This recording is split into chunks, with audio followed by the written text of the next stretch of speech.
kelas 1 dan kelas 4 pada tahun ajaran baru ini kita adalah sudah memasuki kurikulum merdeka. Kurikulum merdeka itu bagaimana sih Bu?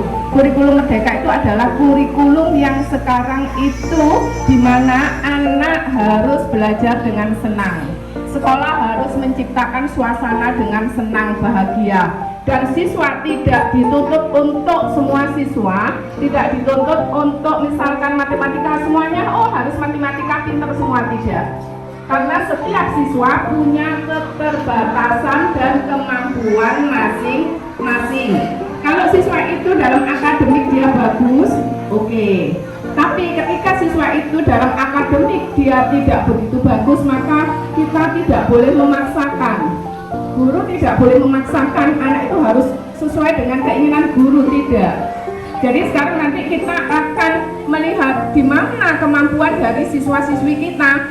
Kalau dia dari non akademiknya bagus, maka kita akan kejar beliaunya anak-anak ini kepada non akademik. Kalau akademiknya bagus maka semua.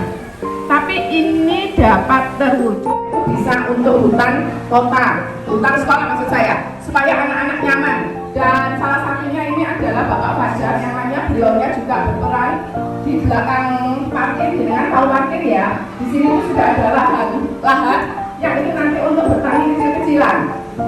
Aku butuh tanah sampai terhasil. Ini situ ya ibaratnya ya. Ya Bu ya. Apa ya Bu ya?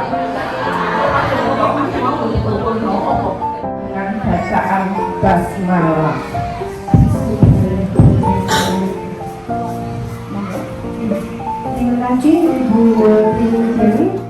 Yang memiliki putra-putri di kelas 1 SD. Sekarang putra-putri Ibu bersama kali juga ada bermain bersama di sana, biar sama-sama saling belajar. Pada kesempatan kali ini sebelum kita mulai kita nonton di sini aja kartunya. Kita akan nonton video pendek bentar ya. Dari Paupedia, boleh Bu Anis minta tolong dibantu musik.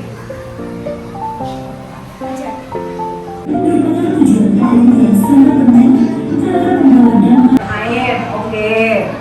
Nah,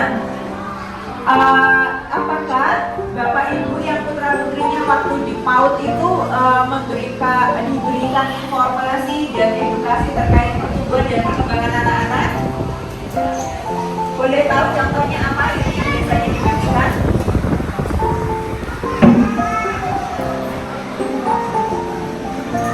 Oke, nggak apa-apa bingung.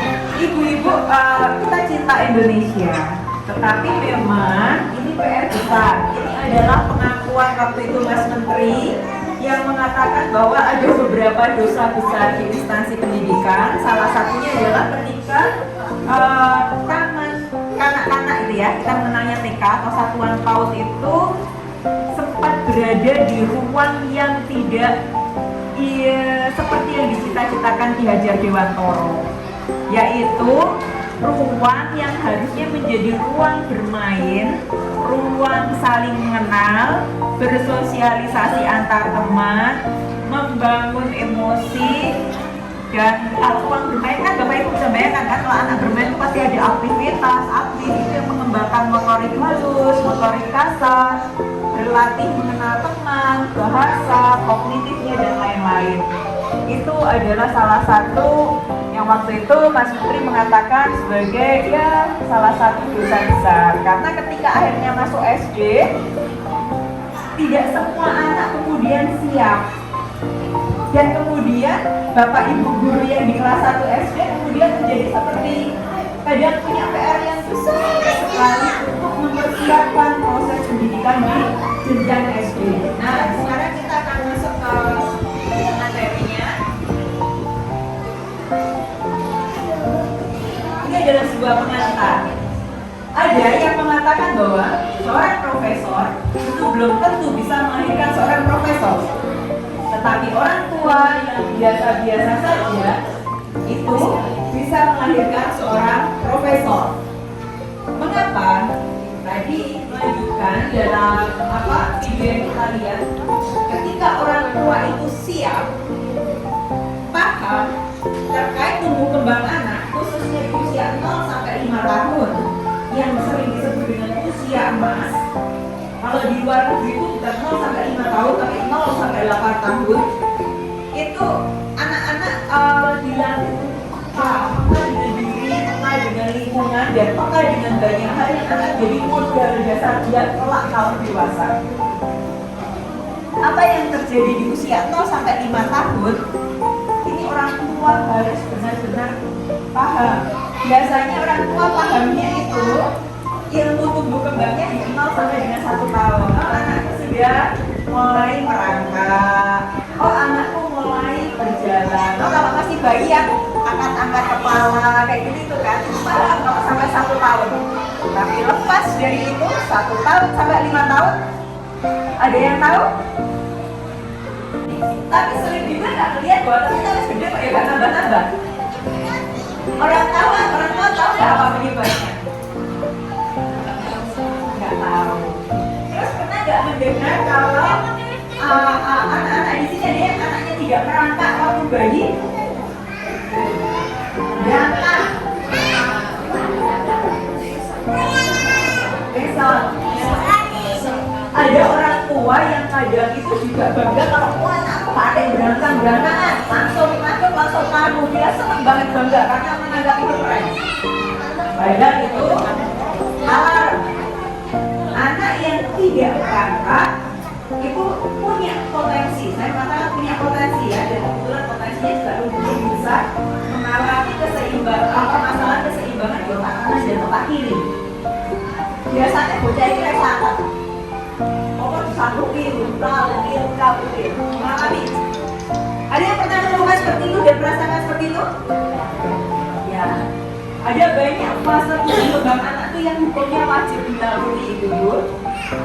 Karena itu akan berpengaruh pada perkembangan otak dan fisik. Tapi kadang sering terlewat. Nah, saya tidak akan mengulas dan anaknya harus siap. Ini adalah hal penting, anak siap di hidupnya. Kamu boleh emean, tapi hati-hati. Nek dolanan bal-balan oleh, tapi hati-hati. Jadi alarmnya nantinya adalah hati-hati. Bukan kok, stop, ini gak apa. Kalau itu terjadi, maka aspek eksplorasi diri, aspek mengembangkan diri, dan aspek kepercayaan diri anak itu ibarat bunga layu sebelum berkembang. Wes dilumpes kecilik, pasti gedenya juga. Ya bapak itu tahu kan, orang gede kalau nggak punya percaya diri itu apa? Beriak, kayak minder. Dia nggak akan menjadi orang yang kreatif. Potensi dia jadi pemimpin itu kecil.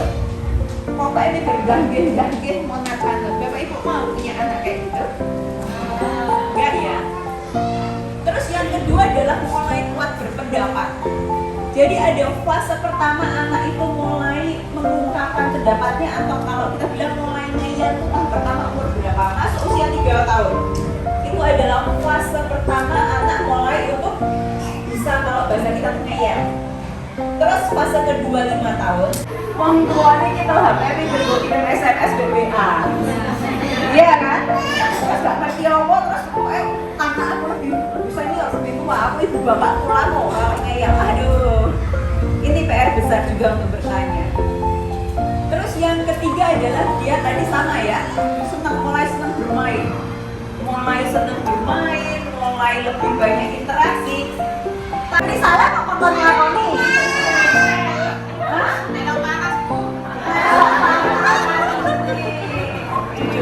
Jujur. Ini nanti ada di slide berikutnya tentang anak yang misalnya jahil itu tadi, itu penyebabnya apa? Karena anak jahil itu bukan hanya anaknya dia, bisa jadi anakku, tapi kadarnya berbeda. Dan itu nanti ada penyebabnya.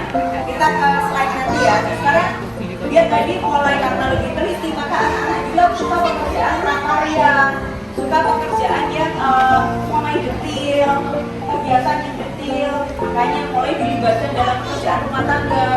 Walaupun di video paut video itu gambarnya anak perempuan, tapi anak laki-laki juga wajib mulai diperkenalkan pekerjaan rumah tangga. Itu adalah soft skill, keterampilan halus, fondasi yang harus dimiliki oleh setiap yang jenis kelamin. Nggak ada, ini gaweannya wong itu. Iya, di negara-negara maju semua hal kayak gitu tuh diperkenalkan. Itu nanti akan ada dampaknya bagi anak-anak di masa depan. Jadi mulai harus, nanti kan ada kan salah satu program kampus merdeka. Sekolah merdeka itu salah satunya adalah seperti itu. Jadi kepala sekolah sudah menyampaikan ada bercocok tanam, bersih-bersih merapikan, kegiatan apapun termasuk PR di rumah itu akan dihilangkan, tapi akan diganti dengan PR membantu pekerjaan orang tua di rumah sesuai usianya. Kerewani korah-korah iya, tapi bukan berarti korah-korah sak kerupuk untuk minimal piring dia sendiri setelah makan. Kayak gitu. Nah, PR besarnya ibu-ibu, bapak-bapak juga harus mulai belajar bikin perencanaan. Apa gunanya perencanaan bagi bekal hidup ke depan? Lagi-lagi kemampuan, ini soft skill. Jadi ibu bapak, kita itu sekarang hidup di dunia rasio IQ tinggi cerdas tinggi itu belum tentu paling dalam dunia kerja. Masih ranking siji terus, kalau sekarang ada ranking ya. Bijinya 10 terus sampai sesuk bulan kuliah misalnya, belum tentu menjamin bisa bekerja. Yang paling dibutuhkan apa? Soft skill. Soft skill itu adalah kemampuan yang pendukung yang membuat anak itu tekun, punya daya tahan, punya apa atau daya uji, kreatif, inovasi. Itu yang akan bertahan, itu yang akan survive. Bukan yang nilainya 100 terus ngerai opo-opo. Ini yang harus dilatih, merencanakan harus dilatih sejak kecil. Nah, dalam proses merencanakan ini dia sebenarnya tahapnya dan dia suka. Tapi yang perlu diingat, kadang dia juga bisa stres. Misalnya dia merencanakan, walaupun tadi ada PR ya, misalnya mau melakukan ini 10 menit, belum tiba dong rampung, itu biasanya punya stres. Wah, langsung mulai kok nggak selesai ini gimana? Nah, dalam fase ini orang tua harus bisa menemani ngedeke. Oke, istirahat dulu, nanti lanjut lagi. Jadi kuncinya apa? Apa yang sudah direncanakan tuntas dikerjakan, walaupun secara waktu molor. Dan tidak memperoleh informasi. Harapannya dengan teknisnya kita dapat pengetahuan. Jadi iso ngerti anak aku, iso ngerti awak ini. Sudah bisa jawab kan ya? Kalau dipupuk dengan yang subur, bagaimana tanaman? Tapi kalau otak itu dipupuk dengan yang sembarangan,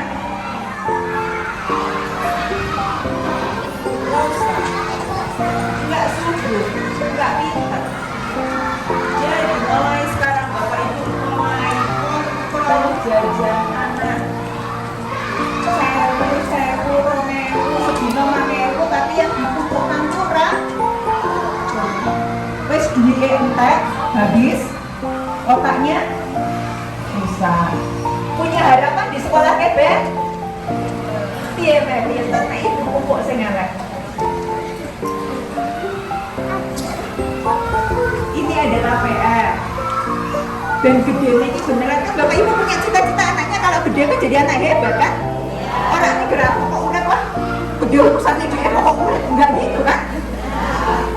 Seperti itu.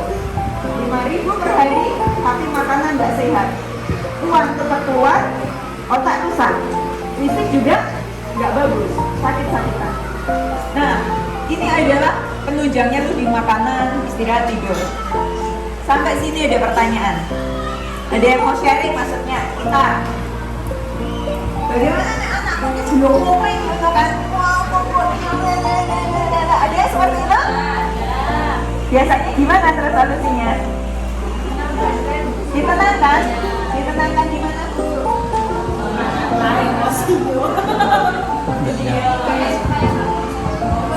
Biar gak boros-boros gitu. Makanannya, anaknya suka makanan apa bu? Ada yang jualan tinggi-tinggian di sini mungkin marung? Ada. Ya memang anak-anak suka ya, rasanya gurih, ya kan? Kita pun juga orang tua suka kan, gurih gitu kan? Tapi anak bisa dikurangi. Banyak mudaratnya daripada manfaatnya. Angka penyakit kanker itu meningkat, nggak berkurang. Penyebabnya apa? Makanan tidak sehat. Belum lagi bisa Merdeka artinya bukan berarti bubar bebas tak karu-karuan. Orang tua dan guru padahal yang namanya sekolah itu kadang bukan kadang ya, seringnya kan juga harus duduk tenang. Tapi kalau di sekolah muter-muter gak karu-karuan. Ada yang muter-muternya kayak gitu? Ada banyak faktor penyebab. Satu, ya karena masa transisi tadi kurang siap. Terus yang kedua itu berkaitan dengan sebenarnya merangkak itu tadi loh. Bocah naik gak merangkak ini pasti gak bisa angkat. Belum lagi kalau ngomong tentang sensori, saya ini termasuk orang berkebutuhan khusus. Saya punya masalah gangguan di sensori vestibular. Saya menduga ketika kecil mungkin saya tidak merangkak. Saya punya pengetahuan ini, sayangnya ibu saya, bapak saya sudah meninggal. Jadi saya nggak bisa ngecek. Saya itu selalu salah tingkah. Kalau duduk di ruang formal itu saya nggak kuat lama. Saya pengen ngene lah, saya pengen silo lah. Bukan karena apa saya nggak tahu, tapi ketika proses belajar tentang anak-anak itulah saya menduga. Karena kemudian dikombinasikan dengan dua hal.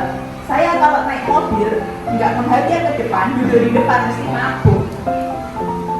Ini salah satu ciri-ciri anak gangguan sensori vestibular, itu keseimbangan.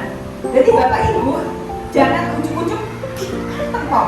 Ini kan dia udah kayak bawaan nih, seperti kalau ibu pusing gitu kan, sudah pusing migran terus anaknya pusing migran, ayo pikir mana nggak gituin. Iya beneran pusing tapi dianggap nggak pusing. Nah, gangguan vestibular juga kayak gitu, nggak bisa, dia tuh nggak bisa jejak tenang gini nih. Bahkan kalau ada gerakan sedikit tuh kadang pusing. Yang ketiga indikatornya kalau main ayunan nggak akan kuat lama, bahkan ini melulu. Itu saya. Itu salah satu kalau misalnya kecilnya nggak merangkak, itu baru salah satu loh ya. Gedenya ya kayak ini nih. Nek numpak motor, mobil, nek ora lungguh ngarep dhewe mesti mabuk. Ngerepoti nggak kayak gitu? Kalau misalnya ada acara formal, suruh duduk nanti mulai buka-buku. Bagi ampun Tuhan, ya aku ini bukan? Iya, kayak gitu itu. Dan itu bukan dibuat-buat, karena memang ini tadi koordinasi otaknya tuh nggak bisa gitu, nggak bisa seimbang. Terus ayunan ya pusing. Ini yang nek kayak gini akhirnya bocah kan duduk tenang di kelas ya susah. Makanya dia akan keliling jalan-jalan. Kayak gini harus dikenali bapak ibu, makanya ingat-ingat ke belakang. Belum lagi kalau bocah nyuwun sewu kakinya gak nyandak sampai lantai. Duduk gandul itu pas pernah duduk di kursi yang tinggi terus kakinya gantung. Kuat berapa lama? Gak sampai sajam, tapi anak ketika di ruang kelas padahal dia anak-anak naik ibu kan malah suka-suka kali berbicara ini kan, tanya bocah kan dia gak akan gini-gini ya aku turun gitu kan. Akhirnya ketika kita tadi mengenai seperti itu, ada tipe anak juga yang kemudian kalau dia belajar itu dengan kinestetik. Ada nggak anaknya kalau belajar misalnya sambil jalan-jalan nih Pancasila sambil mengingat-ingatkan satu Tuhan yang Maha Esa, ada nggak? Ada yang kalau sambil tangannya gini-gini, ada nggak? Nah itu salah satu yang menjadi ciri-ciri anak kinestetik. Jadi dia kalau belajar itu kayak sampai duduk tenang. Bapak ibu bayangin kok nih film TV manis kayak gitu. Karena dia tipenya berbeda. Dia bukan tipe yang seperti itu. Dia tipenya tuh ilmu masuk kalau ini. Udah aja. Jadi kalau sekolah di Jepang itu, selama si anak ini tidak mengganggu konsentrasinya, dia mau keliling-keliling di kelas di belakang sambil dengerin gurunya itu boleh. Karena apa? Ininya juga bekerja. Ininya bekerja.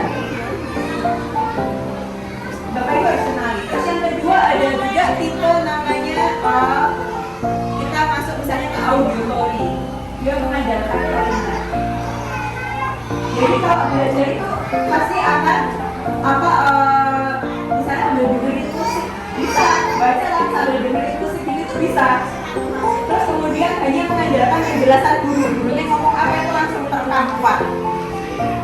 Jadi dia nggak sambil nyarat misalnya, terus kemudian nggak sambil apa, tapi ini yang kerja maksimal tuh di telinga.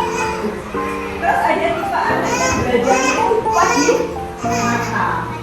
Jadi hanya dengan melihat dia tuh langsung bisa merekam semua. Melihat lingkungan SD itu dia langsung bisa dapat, oh kamar mandi di bagian sana, kantin di sana, ini di sana. Itu hanya dengan lihat itu.